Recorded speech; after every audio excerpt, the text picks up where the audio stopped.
The iron sky groaned and shuddered like a beast wounded beyond repair. Flickers of red and orange flared through the dense, choked clouds above as massive sections of the floating city began to splinter and fall, collapsing into the poisoned atmosphere below with earth-shaking reverberations. Kale gripped the controls of the battered skycraft, sweat slicking his palms despite the chill of the high altitude. Beside him, Lyra's eyes were sharp, scanning the chaos as metal debris rained down like deadly hail. "Hold steady," Kale barked, voice strained but resolute. "We have to reach the command chamber before it's too late." The sky was alive with the roar of collapsing steel and the desperate cries of those trapped in the crumbling metropolis. Fires burned unchecked, their acrid smoke twisting upward and obscuring the once vibrant horizon. Below, the poisoned earth writhed beneath the floating city's failing supports, a grim reminder of the world humanity had abandoned and yet still depended upon. Kale's mind raced, memories of past losses flooding through the maelstrom. The faces of his fallen family, of friends and comrades lost to sky raids and city collapses, burned behind his eyes. But there was no time for mourning. Survival demanded action, and now, a reckoning.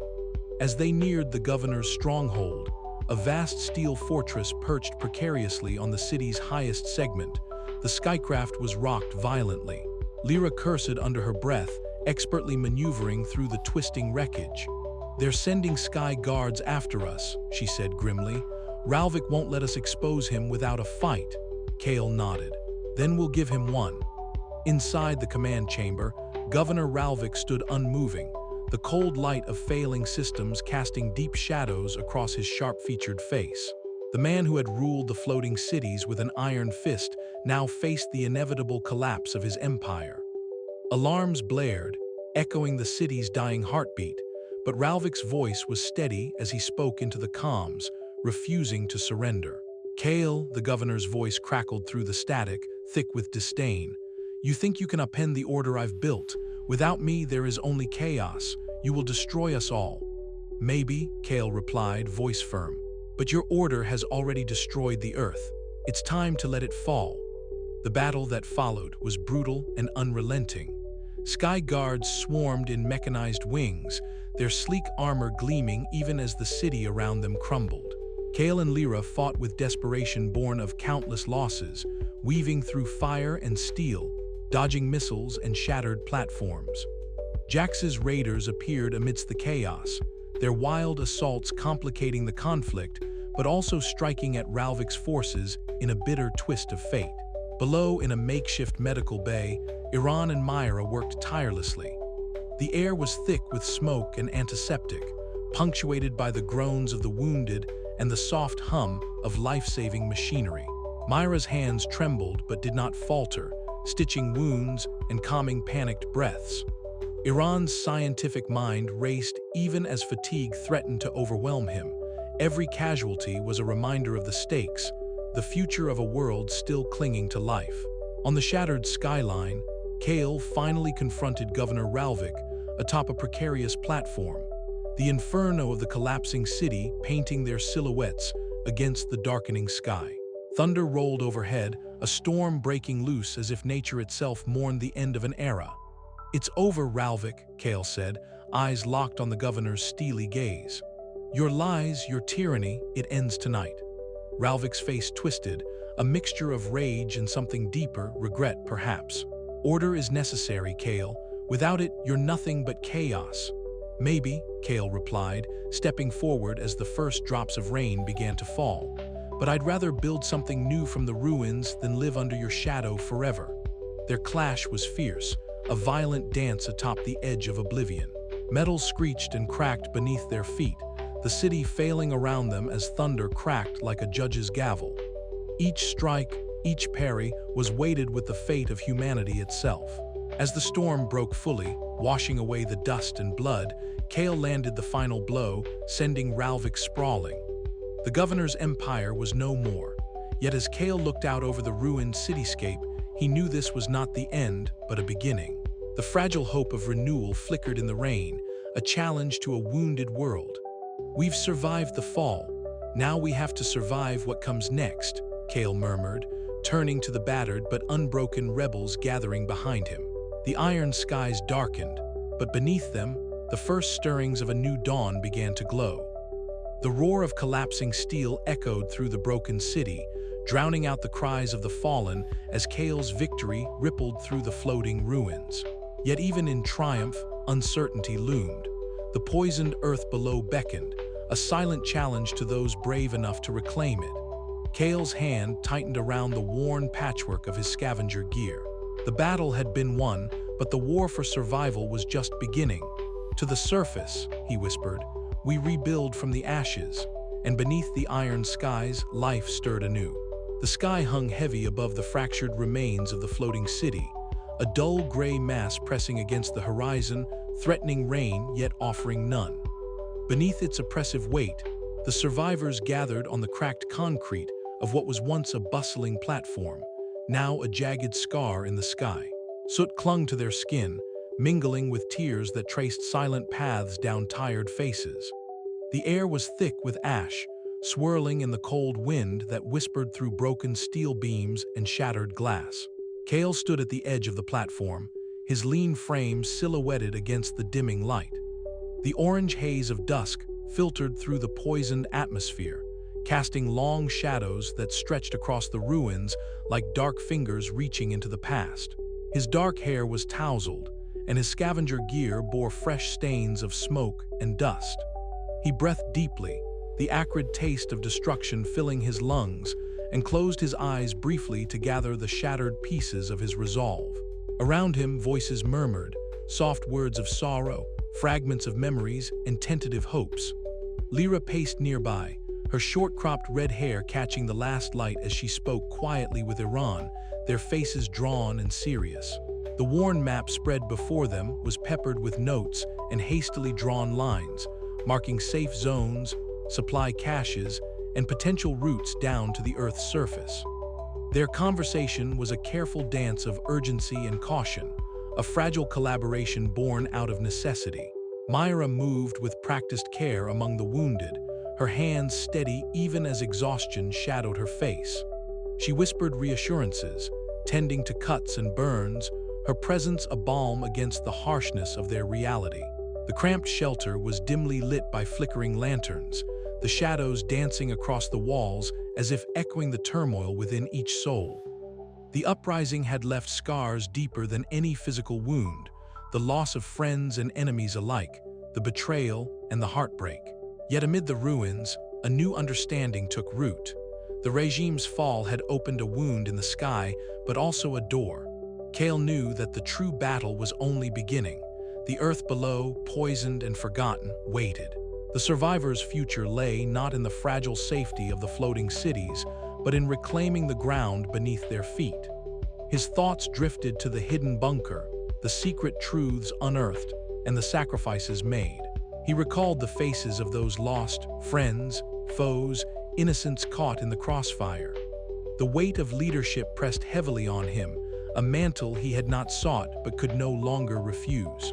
As night deepened, the group's murmurs grew softer, fading into a tentative silence filled only by the distant creak of settling metal and the occasional crackle of a dying fire. Stars, dimmed by the ever-present haze, flickered faintly overhead, a reminder of the vastness beyond their fragile world. Kale stepped forward, raising his voice to break the hush. "We have lost much," he said, "but we have not lost ourselves. The Earth waits. We will reclaim it not as conquerors, but as caretakers together." A ripple of quiet agreement passed through the crowd. It was not a promise of easy victory, but a pledge of resilience. The ashes of the old world swirled around them, carrying echoes of pain and hope alike. Under the iron skies and poisoned earth, humanity's next chapter was being written, not in the shadows of collapse, but in the fragile light of renewal. And somewhere deep within, Kale knew that the true test of survival was only just beginning. The ground beneath Kale's boots was different now. Not just the familiar harsh, cracked surface etched with the scars of centuries-old devastation, but a place where life dared to creep back. He stood on the ridge overlooking the settlement they'd built, small, fragile, but unmistakably alive. The first sprouts of green had pushed through patches of carefully tended soil, a testament to the resilience of nature, and more importantly, of those who refused to surrender. Around him, the survivors moved with purpose. Lyra, her fiery hair catching the weak sunlight, directed a group clearing away burned-out remnants of old machinery. Their voices were low, but filled with a quiet urgency. This was no mere camp. It was the seed of a future. Kale knelt to inspect one of the patches where native plants had been replanted. The soil was still heavy with poison, but Iran's treatments had begun to neutralize the worst toxins. The scientist knelt beside him, holding a small vial of amber liquid. "It's slow," Iran admitted, "but measurable. The microbes we introduced are breaking down some of the contaminants. It's not much yet, but it's a start." Kale nodded, feeling a flicker of hope. Every day counts. The sky above was a dull iron gray, the floating cities a distant silhouette, still humming with unstable energy. The once mighty metropolises, now crumbling, barely clung to the poisoned atmosphere they had once ruled. Below, life was fragile, but it was life nonetheless. Lyra approached, wiping dirt from her hands. "The engineers are working on water purification systems. If we can get clean water flowing, it'll change everything." Kale looked toward the horizon, the faint glimmer of a riverbed long thought dead. "Then we keep pushing, no matter what." As evening fell, the survivors gathered around a fire. Myra moved among them, tending to wounds, soothing fears, offering medical aid with gentle hands. The warmth of the fire was a stark contrast to the cold metal and poisoned earth that defined their world. Stories were shared of loss, of battles fought, but also of dreams for a day when the earth might breathe again. Kale listened, occasionally sharing memories of his own losses. The weight of command pressed heavily on him, but in these moments he saw the reason for it all. "We're not just surviving," he said softly, "we're reclaiming." The night deepened, and the stars, faint though they were, shimmered through the polluted sky. Somewhere above, the floating cities groaned, their iron spires flickering with failing lights. But down here, on the poisoned ground, a different story was unfolding. Iran crouched beside a small patch of earth glowing faintly with bioluminescent moss they had introduced. "This," he whispered, "is the beginning of healing." Kale smiled, the weight of the past mingling with the fragile promise of tomorrow. They had lost so much, but here, beneath the iron skies, they were planting seeds of renewal. And from these seeds, a new world might grow. Yet, even as hope blossomed, Kale knew the dangers were far from over. The political powers still in the floating cities would not relinquish control easily. Raiders like Jax lurked in the shadows, waiting for any sign of weakness. Every victory came tethered with peril. But for now, as dawn broke over the scarred land, the survivors stood united. They would fight, build, and endure because the earth beneath their feet deserved a second chance. And so did they. Kale's gaze hardened with resolve. The journey ahead was long, but the first steps had been taken. The seeds of renewal had been sown. "Tomorrow," he said to Lyra, who stood beside him, "we take back our home." And beneath the iron skies, the poisoned earth whispered back, promising to heal if given time and care. The future was uncertain, but it was theirs to claim. With the first light of morning casting long shadows across the reborn soil, Kale felt the weight of history pressing down, but also the lift of possibility. The reclamation had begun, and nothing would be the same again. The iron skies above might still threaten collapse, but down here, life stirred anew. And with life came hope. Kale's story was far from over. The fight for the Earth's soul had only just begun. As the survivors prepared for the day ahead, a distant rumble echoed from the skies, a reminder that the old world's dangers still loomed. Yet beneath it all, the Earth breathed, and so did their resolve. They would endure, they would rebuild, they would reclaim, and beneath the iron skies, the seeds of renewal took root.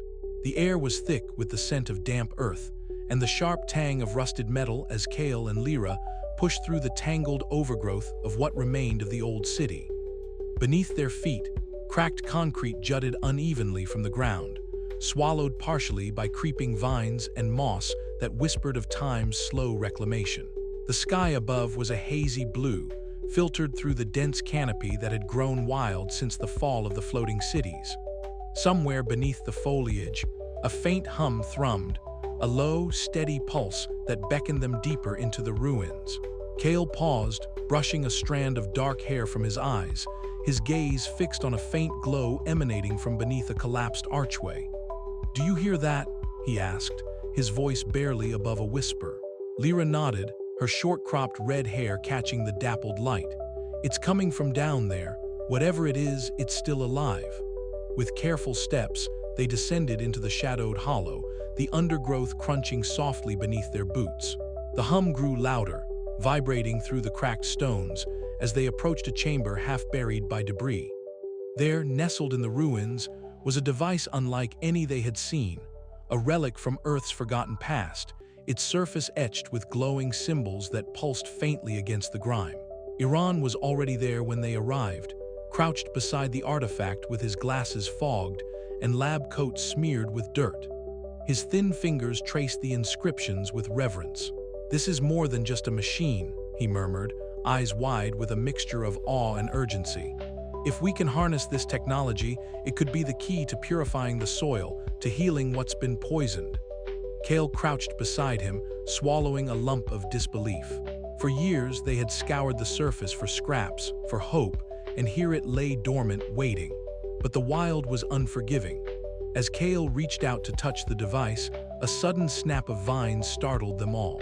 Cale jerked back, a shallow cut blossoming on his forearm. Myra, ever vigilant, was at his side in an instant, her hands gentle as she cleaned the wound. "You need to be more careful," she said softly, her green eyes steady. "This place doesn't forgive mistakes." The group shared a brief moment of quiet camaraderie, the distant calls of unfamiliar birds weaving a fragile soundtrack around their camp. As dusk settled, they set up beneath the skeletal remains of a once-towering skyscraper, its glassless windows framing a sky streaked with orange and purple. The faint glow from the device cast eerie shadows that danced across their tired faces. Cale stared upward, the weight of their discovery settling heavily upon him. "This is just the beginning," he said, voice low but resolute.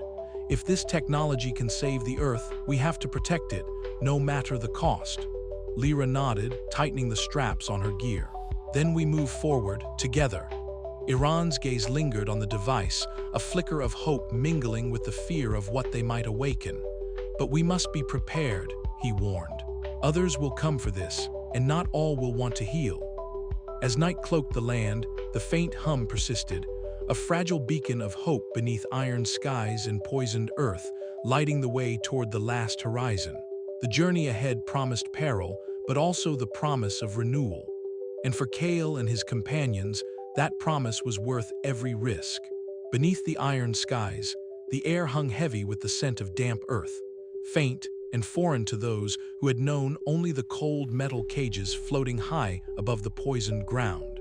Cale stood at the edge of the newly claimed field, eyes tracing the fragile green shoots breaking stubbornly through cracked, toxic soil. Around him, survivors moved with cautious purpose, hands busy with planting, repairing, and building, a dance of hope amid the ruins.